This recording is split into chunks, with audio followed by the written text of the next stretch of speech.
Queria até continuar falando com você sobre formas do governo, inclusive, evitar esse pêndulo e que a extrema-direita volte ao poder numa próxima eleição. Mas eu quero mesmo, a gente inclusive pensou nessa sua participação aqui no Bom para Todos, eu queria me aprofundar sobre essa questão dos militares e das Forças Armadas no governo Lula, tendo em vista a participação dos militares no que foi essa construção do golpe no governo Bolsonaro. Como você disse, está parecendo que um baixo escalão pode ser punido, mas o alto escalão, as pessoas que pensaram e articularam essa tentativa de golpe, vão sair ilesas, né? E me parece, inclusive, eu não sei se o governo vai querer comprar essa briga, porque José Múcio, que é o ministro da Defesa, parece estar abafando, colocando ali panos quentes nas discussões, né? Ele deu essa declaração recente que, imagina, ninguém orquestrou esse golpe, contrariando o que tinha dito o próprio presidente Lula quando botou a culpa no orquestramento do golpe em Jair Bolsonaro, né? Então, como você está vendo essa relação do governo Lula com os militares e as possíveis punições desse alto escalão? Olha, Thalita, claro que o ministro Múcio é mantido porque o presidente Lula está mantendo. Eu não sei qual é a estratégia do presidente Lula, deve ter suas, de não enfrentar os militares agora. Mas nós chegamos ao fim do governo Bolsonaro, nessa quadra da vida nacional, numa situação de fazer um acerto de contas histórico, não no sentido do acerto de contas de revanche, mas de tirar os militares de uma posição indevida que eles têm na vida política nacional desde a independência. Passa pelo império todo, eles dão um golpe da República, a proclamação da República foi um golpe militar, eles estiveram sempre como tutores do poder civil, como o poder moderador do civil, quer dizer, eles seriam um quarto poder, como muita gente interpreta o artigo 142 da Constituição agora. Eles saíram da ditadura desmoralizados por programas de corrupção, atentado no Rio Centro, tortura e tal. Mas no final da ditadura, isso ainda ficou restrito a uma camada informada da população. Eles saem do governo Bolsonaro naquilo que o cronista carioca Stanislau Ponte Preta, nos anos 60, chamava de o perigoso caminho da galhofa. Eles saíram na galhofa, né? Foram comprando doses industriais de Viagra, prótese peniana, lagosta e tal, quer dizer, coisas que a população vê muito como sinais de corrupção. Eles saíram como piada quase, mas piada antidemocrática, piada segurando gente em volta dos quartéis. Essa desmoralização se traduziu em pesquisas mostrando a perda de confiabilidade da população nas Forças Armadas. Então estaria dada uma situação objetiva para afastar os militares da vida política e colocá-los como profissionais a serviço da segurança. Ninguém pode ser contra a existência de Forças Armadas, elas são absolutamente necessárias, fundamentais para garantir a soberania de qualquer país. Na proteção das fronteiras, na defesa externa, ativar o setor de inteligência, nós temos que ter Forças Armadas treinadas, Forças Armadas nacionalistas, Forças Armadas soberanas, enfim, Forças Armadas que sejam um instrumento da democracia.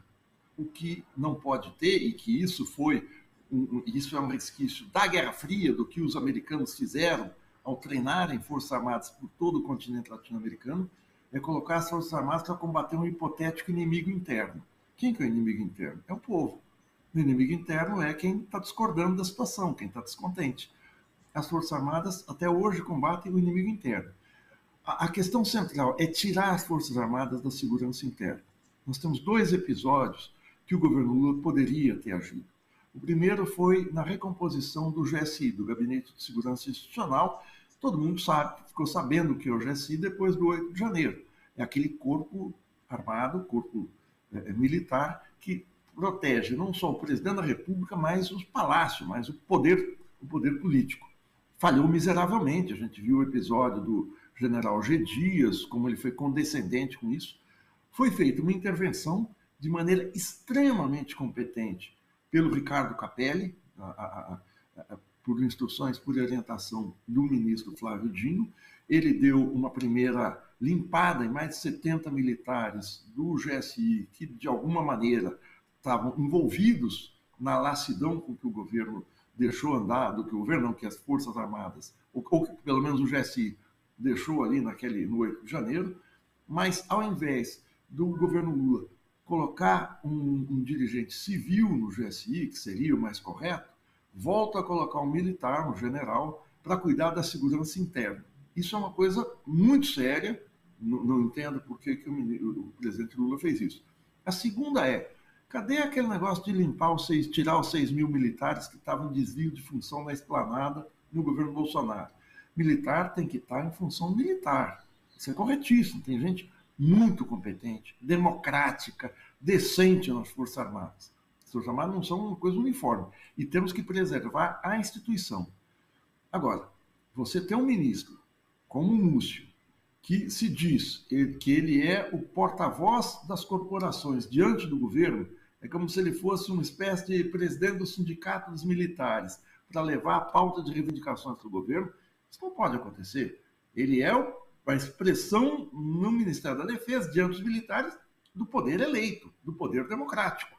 Isso ele não está exercendo. E isso que você citou, essa declaração que ele deu numa entrevista ao Valfrido Vardi, ao Instituto de Relações Empresa e Estado, com a presença do Raul Jungmann, com a presença de outros ministros da área da defesa de governos anteriores, de que no 8 de janeiro não havia comandante visível, é tão grave, mas tão grave, que logo depois, 3 dias depois, o próprio Bolsonaro usou isso em sua defesa. Olha aí, o ministro do governo Lula está dizendo que não teve liderança, então como querem me envolver no 8 de janeiro?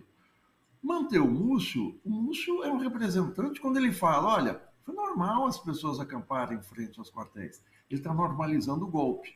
O Múcio não é ministro da Defesa. O Múcio, na grande composição necessária que foi feita para vencer as eleições, para vencer o Bolsonaro, tem representantes do Centrão, tem representantes da centro-esquerda, tem representantes de várias alas, e o Múcio representa o golpe.